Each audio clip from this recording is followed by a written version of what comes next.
Hello, I'm Matthew Malcolm with Pacific Nut Producer Magazine, reporting to you from Oregon, the hazelnut capital of the nation, at the Nut Growers Society Winter Meeting. There's been a great program here today, including a panel discussion. This is Sean George from George Packing Company, one of the panelists. You guys are a grower, you're a packer, a marketer, and so you really are more in tune, I'd say, than the growers necessarily, as far as what consumers are wanting today, and what they really want is a sustainable product. And a sustainability from the consumer's knowledge is maybe a little bit different definition than what growers would refer to that term as. Right.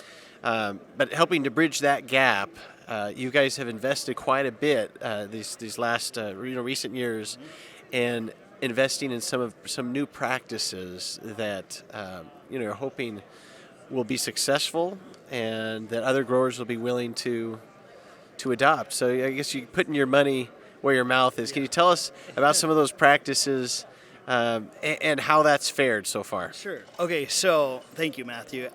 Looking as a processor, we really have an opportunity to look at the future of the market, and we can see and feel what the market's demanding. So looking at that, sustainable concepts are really something on the forefront of all the consumers.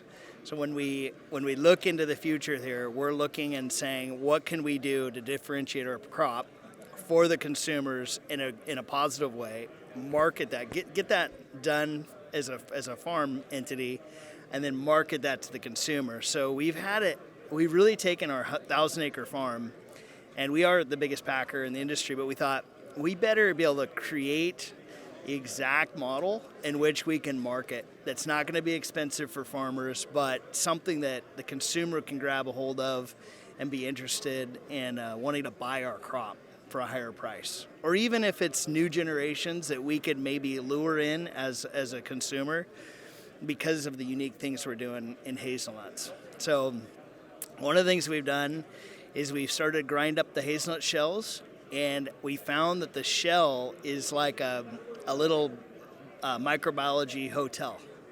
And it absorbs moisture, holds moisture, and it creates kind of a great environment for microbiology in the soil. That's been a big deal.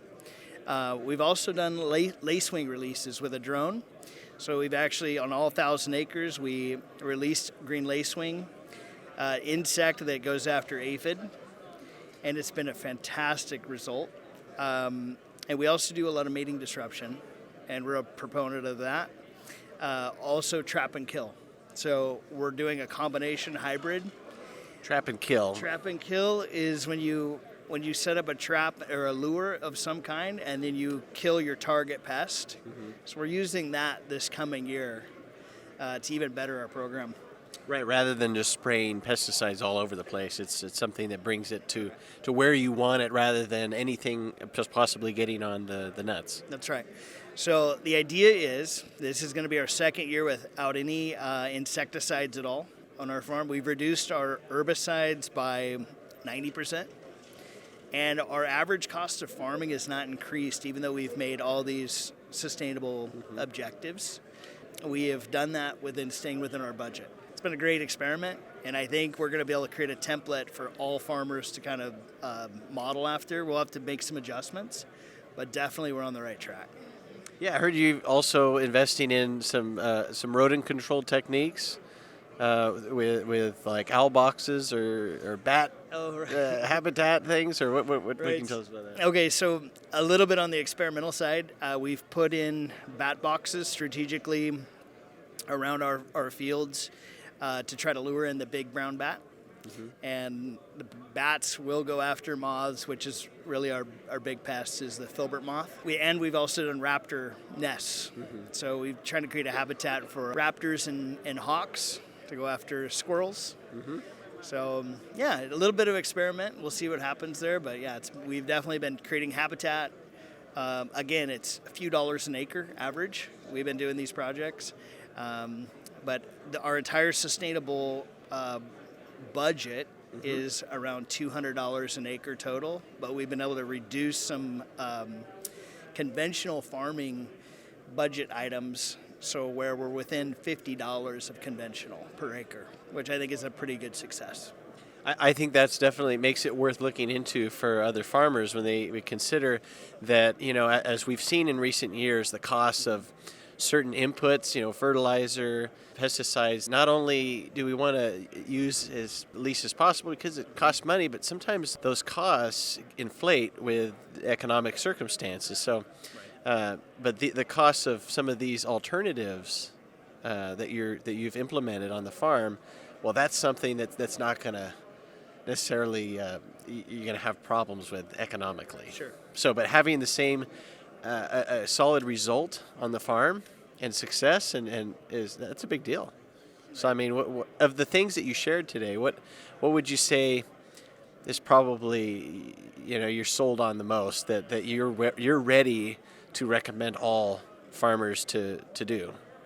So I think it's really about reducing insecticides, which we have the tools to do that. And I think the key is marketing your crop to a new generation. So if we can do subtle, small things that make a big difference, whether it's mulching, bat boxes, or whatever it is that's working well, that's solving the problem, and also attracting a new market, that's our target.